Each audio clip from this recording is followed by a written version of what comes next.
The impudent apes. In a zoo, there lived many apes. They did not particularly like to live in a cage. Instead, they preferred to play and climb in the garden in front of the cage. There they could run about and play. It seemed like paradise to them, but the three apes were not happy with what they had. One day, they were allowed out of the enclosures, so they decided to sneak away quietly. After they had broken out of the climbing garden, they caused huge unrest among the people.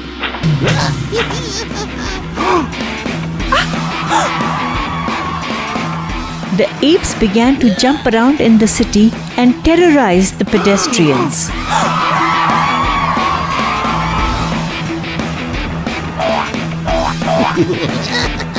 The police had already been informed and they tried to catch them, but the apes were simply too quick. They stole hats from people's heads and threw around flowers from the flower pots. They stole many people's umbrellas. In a restaurant, they jumped onto tables and chairs and created a mess. They stole fish from an aquarium and threw them into the pots of the cooks.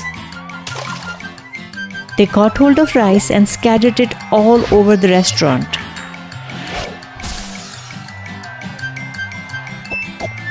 Suddenly, all the nuisance was put to an end and their freedom was over because the police blocked all doors and windows. Now they could not escape anymore. Then all the three apes were caught and caged. From that day on, they could no longer play in the climbing garden. They had to stay only inside their cages. One should know one's limits and never misuse the given freedom. Be happy if your parents grant you some freedom, but when they ask you to return home at a fixed time, you must pay respect and be reliable.